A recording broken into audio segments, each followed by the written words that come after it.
사랑합니다.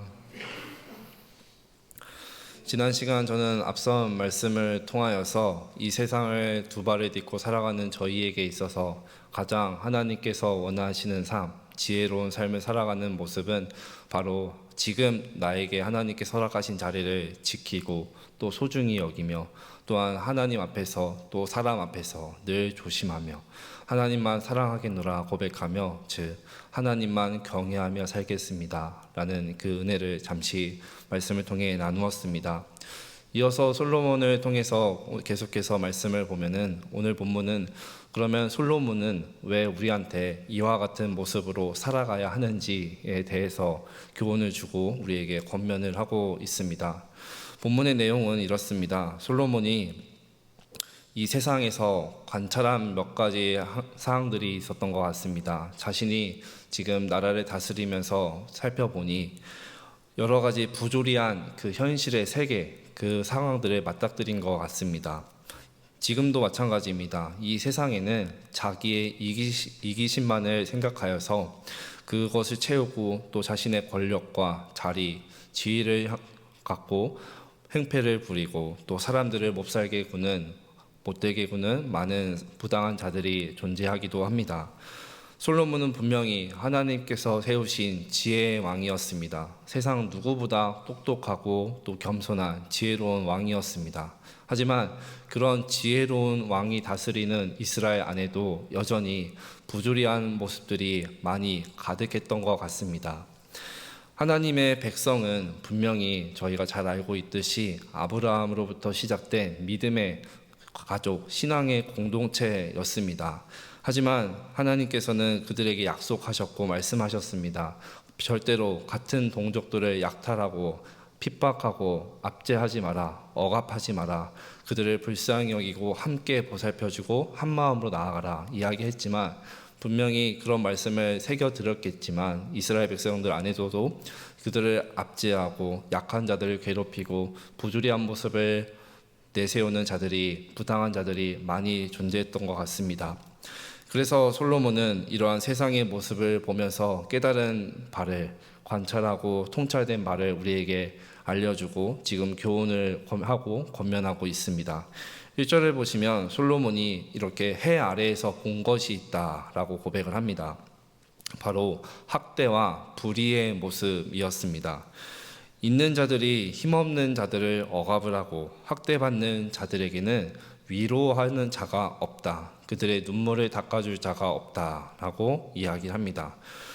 특별히 솔로몬이 강조해서 1절을 기록할 때 주목해서 또한 연속해서 이야기한 부분이 있습니다. 1절을 화면을 통해서 확인해 보겠습니다.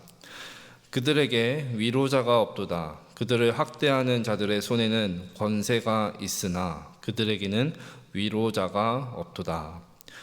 그들에게 위로자가 없도다 라고 두 번이나 이야기를 합니다. 세상을 다 둘러보아도 연약한 자들을 품어줄 사람, 위로해 줄 사람, 눈물을 닦아줄 사람을 찾아볼 수가 없었다 라고 이야기를 하죠. 이것은 지금 솔로몬이 그 상황을 보면서 단순히 절망적인 모습을 그리고 있는 것이 아닙니다. 그만큼 그 시대가 굉장히 부조리하고 불의한 시대였다. 보기에 너무나 안 좋은 시대였다라는 실상을 우리에게 보여줍니다. 또한 더 문제가 되는 것은 이렇게 고통받는 것도 문제고 연약한 자들이 있는 것도 문제고 부조리한 모습, 불의한 모습이 많이 있는 것도 문제인데 더 큰 문제는 이 문제들을 함께 위로할 자도 없었다라는 것이 가장 큰 문제였습니다. 그렇다면 이렇게 억압받고 부조리한 현실을 살아가는 자들은 우리는 이 세상에서 어디에서 위로를 받을 수 있을까요? 세상 사람들은 세상에서 위로를 받고자 합니다. 그래서 많은 방법과 수단들을 찾죠. 그들이 어떠한 수단으로 방법으로 위로를 받을지 모르지만 우리 그리스도인들은 달라야 합니다. 우리 그리스도인들은 우리의 삶 가운데 우리의 눈앞에 이렇게 눈물과 고통이 내 앞에 마주할 때마다 우리의 눈에는 바로 예수님이라는 그 이름이 떠올라야 하고 그려져야 할 줄 믿습니다. 물론 세상에도 위로가 분명히 존재합니다. 하지만 그 위로는 너무 짧습니다. 그래서 그 위로는 마치 잠시 약을 발라서 반창고를 붙여놓은 것 마냥 정도밖에, 그 위로밖에 되지 않습니다. 위로를 해주기는 하는데 영혼 깊숙이까지 위로를 해줄 수는 없습니다. 그런데 이렇게 생각을 하시는 분도 계시죠. 목사님, 너무 힘들어서 예수님 앞에 나아갑니다. 날마다 애통하고 기도하고 나아갑니다. 그런데도 마음이 풀리지가 않네요. 그런데도 마음이 너무 힘드네요. 어떻게 합니까? 그러면 저는 이렇게 말씀드리고 싶습니다. 많이 힘드시죠? 근데 더 가까이 나아가세요. 예수님께 지금보다 더 가까이 나아가세요. 예수님께도 나아가는데도 마음이 슬프시면 더 한 발자국 더 가시면 됩니다. 예수님께서 못 닦아주실 눈물은 없습니다. 예수님께서 짊어져 주시지 못할 고통은 하나도 없습니다. 골방의 자리를 지키고자 몸부림치시면서 한 발자국 더 가까이 가시면 됩니다. 그러면 예수님은 그 마음을 위로해 주실 줄 믿습니다. 신약의 히브리서 기자는 이렇게 이야기를 합니다. 히브리서 4장 15절 16절 말씀을 화면을 통해서 확인하겠습니다. 우리에게 있는 대제사장은 우리의 연약함을 동정하지 못하실 리가 아니요 모든 일에 우리와 똑같이 시험을 받으시니로되 죄는 없으시니라. 그러므로 우리는 긍휼하심을 받고 때를 따라 돕는 은혜를 얻기 위하여 은혜의 보좌 앞에 담대히 나아갈 것이니라. 아멘. 말씀에서 본 것과 같이 이 위로하시는, 우리의 진정한 위로자 되시는 하나님 앞에 한 걸음 한 걸음 날마다 더욱 가까이 담대히 나아가셨으면 좋겠습니다. 이렇게 나아갈 때 우리에게 찾아오는 은혜가 분명히 있습니다.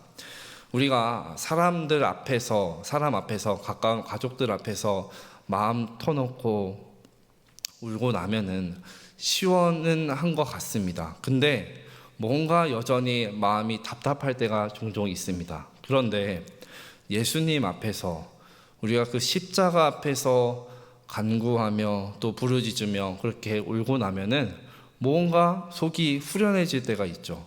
시원해질 때가 있습니다. 왜 그럴까요? 뭐가 다르기 때문에 그럴까요? 우리가 그렇게 예수님 앞에서, 십자가 앞에서 애통하며 나아갈 때 그 순간에 예수님께서 우리의 그 무거운 짐을 같이 짊어져 주시고 있기 때문입니다. 바라옵기는 우리의 짐을 가져가 주시고 또 우리의 짐을 같이 짊어져 주시는 그 예수님께서 지금도 우리에게 손 내밀고 계신 줄 믿습니다. 우리를 위로해 주시고자 손 내미시는 그 예수님의 손, 그 주의 손을 더욱더 날마다 굳건히 붙드시고 함께 나아가셨으면 좋겠습니다. 또한 솔로몬은 이어서 이 세상의 모습을 보면서 한 가지 더 안타까운 모습을 우리에게 이야기합니다. 4절을 보시면 열심히 수고하고 땀을 흘려서 노력을 했는데 수고해서 열매 맺은 것이, 돌아온 것이 바로 사람들의 시기와 질투였다고 합니다. 세상이 그런 것 같습니다. 물론 다 그런 것은 아니지만 열심히 살수록 누군가는 질투를 합니다. 그리고 누군가는 경쟁자가 되기도 합니다. 세상은 끊임없이 그렇게 우리를 비교와 시기, 질투하는 그 세계로 몰아넣기도 하죠. 성공과 성취가 그 사람의 목적이 되면은 결국 그 사람은 지치게 되고 나중에는 아무것도 손에 잡히는 것이 없는 허무한 인생을 살아갈 수밖에 없습니다. 그런데 솔로몬은 이와 반대되는 상황도 너희는 조심해야 한다, 우리에게 권면합니다. 5절 말씀을 화면을 통해서 확인하겠습니다. 우매자는 팔짱을 끼고 있으면서 자기의 몸만 축내는 도다. 정말 열심히 사는 것도 중요하고 수고와 성취하며 살아가는 것도 너무 중요한데 그렇게 열심과 수고와 노력과 단순히 경쟁의 시대에서 살아남기 위해서 몸부림치면은 허무하기도 하지만 반대로 5절 말씀과 같이 아무것도 하지 않는 것도 너희에게는 위험한 모습이다 라고 권면합니다.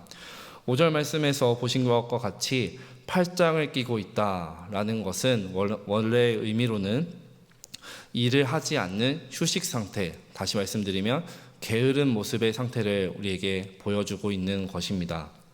손을 놓고 아무것도 하지 않는 것, 결국에는 스스로를 파멸로 이끄는 모습입니다. 게으름 역시 솔로몬이 말하는 미련한 자의 모습 중에 하나이죠. 지나친 열심도 문제이지만 무책임하게 아무것도 하지 않는 것도 문제입니다. 결국 우리의 삶은, 신앙생활은 균형이 잡혀져 있어야 한다라는 말씀입니다. 하나님께서 맡겨주신 자리에서 성실히 그 자리를 감사히 여기며 나아가는 것과 동시에 또한 하나님께서 주신 마음을 소중히 여기며 지키며 살아가는 것, 이것이 하나님께서 보시기에 균형 있는 바른 신앙의 모습인 줄 믿습니다. 그래서 솔로몬은 결론을 이렇게 내립니다. 6절 말씀을 화면을 통해서 확인하겠습니다. 두 손에 가득하고 수고하며 바람을 잡는 것보다 한 손에만 가득하고 평온함이 더 나으니라. 아멘.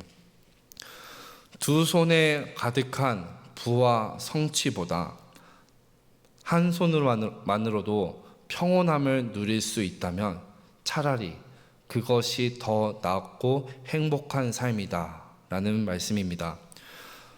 우리뿐만 아니라 세상도 그렇습니다. 두 손에 많은 것을 쥐고 살아가고 싶어 합니다. 그래야 안심이 되는 것 같습니다. 하지만 하나님은 말씀하십니다. 굳이 그렇게까지 안 해도 된다. 때로는 덜 가졌기에 어쩌면 더 자유로울 수 있습니다. 그리고 덜 누리면은 오히려 더 감사하며 살 수 있고, 내가 조금 덜 이루면은 하나님을 더 의지할 수 있게 되는 것이죠. 그래서 중요한 것은 우리가 두 손에 많은 것을 붙잡고 살아가며 쟁취하며 살아가는 모습이 아니라 한 손에라도 하나님께서 주시는 평안함을 붙들며 쥐어잡고 살아가는 것입니다. 지나치게 많은 것을 잡기 위해서, 또 지나치게 잘 살기 위해서, 많은 걸 이루기 위해서 몸부림칠 필요가 없습니다. 오늘 말씀에서와 같이 결국에 그 모든 것은 바람을 잡는 것입니다. 헛된 것이고 결국 하나님이 주시는 평안함도 잃어버리게 된다라는 말씀입니다. 그렇다고 해서 또 나태해지고 게으르게 해서 해야 할 일도 못하고, 또한 그러면은 평안도 잃어버리기 쉽습니다. 매일 우리에게 주어진 시간, 그 삶과 또한 하나님께 허락하신 그 삶의 터전에서 최선을 다하며 살아가는 것, 날마다 그 순간마다 주시는 하나님의 마음을 붙들며 살아가는 것, 이것이 우리가 하나님께서 주신 평안함을 지키는 지름길입니다. 그리고 이것이 곧 하나님께서 우리에게 날마다 주시는 그 선물을 누리는 삶인 줄 믿습니다. 말씀을 맺겠습니다. 전도서는 오늘 말씀에서 세상의 현실을 깊이 우리에게 보여주고 들여다보게 합니다. 결국 우리에게 필요한 바른 신앙의 모습, 삶의 모습, 균형 있는 모습은 진정한 위로자 되시는 주의 손을 의지하면서 수고와 또 시기 질투가 가득한 이 세상 속에서 살아가지만 그 가운데서도 비틀거리지 않고 우리는 하나님이 주신 평안은 내가 반드시 붙잡겠습니다. 붙들겠습니다. 라는 믿음으로 살아가는 것인 줄 믿습니다. 한번 돌아보셨으면 좋겠습니다. 오늘 지금 나의 삶이 평온한지, 혹여나 지금 내가 너무 많은 것을 붙잡고 살려고 몸부림치다가 하나님이 주신 평안함은 잃고 있진 않는지, 우리의 삶을 하나님 앞에서 또한 말씀 앞에서 돌아보셨으면 좋겠습니다. 그래야 해서 다른 것은 놓칠지라도 정말 하나님께서 허락하신 평안은 꼭 붙드셨으면 좋겠습니다. 두 손 가득히 무엇을 쥐려 하지 말고 한 손만으로도 하나님이 주신 평안을 잡을 수 있다면 그 삶을 붙들고 살아가는 것이 하나님께서 허락하신 가장 아름답고 복된 삶이 될 줄 믿습니다.